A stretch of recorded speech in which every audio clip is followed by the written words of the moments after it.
So no intro this time, guys. I'm just gonna get straight into it, honestly.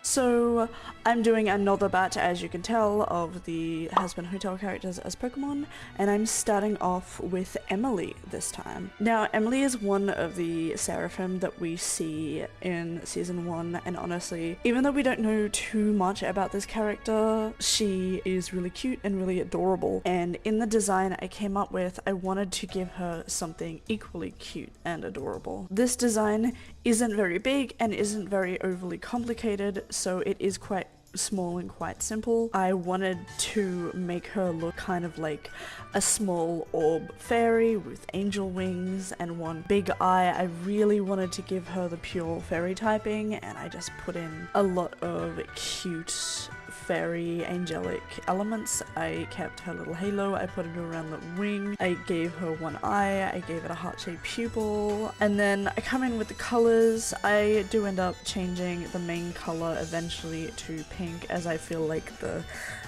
match of the skin tone color didn't really work for this design, so I wanted to make it look really cutesy and really adorable. Here is Emily, one of the young Seraphim, and let's take a look at her Pokemon design. This is Fangel, the fairy type, a small and shy Pokemon. Fangel are friendly and often seen on sunny, clear days. Their powers are strong, but not often used unless scared or under threat. I know this design is small and cute, but not every design has to be the biggest, best, most amazing thing. And once you see Sarah's design, you'll understand Fangel's. In my head, Fangel actually evolves into Sarah's Pokemon design. I feel like they are one and the same line. So let's take a look at the design process for Sarah. What do you guys think of Fangel? Okay, so I'm starting with Sarah's design, and like I said, I feel like Emily's Fangel design actually evolves into Sarah's Pokemon design. I was honestly inspired by Pokemon like Magnemite and Magneton, how at first in the first stage there's one of them, and then in the next stage there's 3 of them. So I wanted to do something similar to that. So I come in with 3 orbs. Instead of cute little fluffy angel wings, I have wings made of fire, and I give her 4 of them that kind of curve around and support all 3 of the orbs. I give them 1 eye each. I give them the same big eyelashes that the first design had.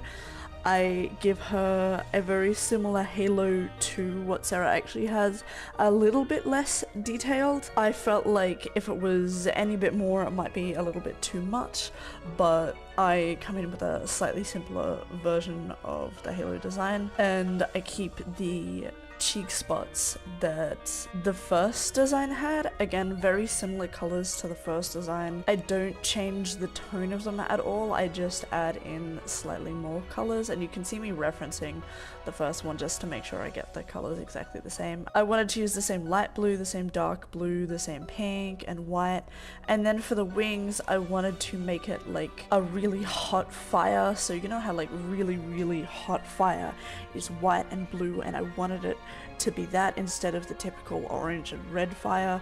So I play around with some effects to make the white, blue and pink fire a little bit more intense in the design. So here we have Sarah, the head Seraphim of Heaven.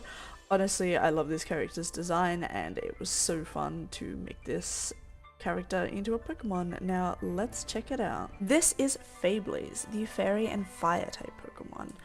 Fablaze are strong and judging Pokemon. They look down on those that do not match their power, often acting proud and regal. Their fire power reaches insane levels of heat. At first, I wasn't really too sure, as I know it's quite different from them as characters, but like I've said in the past, these are inspirations and artistic interpretations, so they're not just slapping their face on a Gardevoir, calling it a day. And I'm actually quite happy with this design. What do you guys think of Fablaze? Next up is Cherry Bomb. I have had so many requests in the comments for me to do this character, and I'm so happy to finally get to it. And It's probably not going to be what you think, and I like doing 180s and making Pokemon that are not what you think they're going to be. I was immediately inspired by Typhlosion with this design. I was considering making it a different version of Typhlosion, but in the end I decided it's definitely going to be its own thing, and I, from the get-go, wanted to make it a fire dragon type, because I love giving strong female characters the dragon typing. I feel like it really suits them in my opinion. So I kind of knew from the get-go when I started sketching this design what I wanted to do with it. I wanted to give it this jelly bean of a body type. I wanted to give her big teeth. I wanted to keep her singular eye, and I just wanted to give her sharp claws as well that kind of fit together. I wanted to give her cute little horns as well. I considered making her an Australian animal, but in the end of the day, I wanted to make her something completely different. I wanted to make her more of a monster to fit her personality rather than just match it to her nationality. I come in with flame around the back of the neck. Again, this is definitely inspired by Typhlosion. I also ended up making her a fiery tail as well. And when I get to the design patterns of the body, I'm very inspired by her clothing in her design, how it has so many rips and tears in it, and I thought about including those rips and tears as markings. I also end up including her freckles in the design as well. I don't know what it is, but so far every design today has had little freckles on it. I add some more detail to the flame, and then I come in with the colors. Again, straight off the bat, knew that I wanted to make this a bright red pink color. I knew that I wanted to make the teeth yellow. I knew that I wanted to make the eyes yellow, the belly yellow. Flame is normal flame colors. The rip tear markings in her, I knew I wanted to make them a charcoal kind of color. At first I make the cheek spots white, but I do end up changing them to the same yellow just because I feel like the white isn't mirrored anywhere else in the design. At the end of the day, I'm actually really happy with the design, and I honestly feel like she would like this. Here is our beautiful Aussie badass Cherry Bomb. I love this character. Honestly, she kind of reminds me of me, I'll be honest. She's Australian just like me, she has pink hair just like me, and she's a bad fucking bitch just like me. And she's also a party lover, and I am also quite a party lover. So let's take a look at what Cherry Bomb looks like as a Pokemon. This is Cyplusion, the fire and dragon type. This wild Pokemon is short-fused, excitable, and aggressive.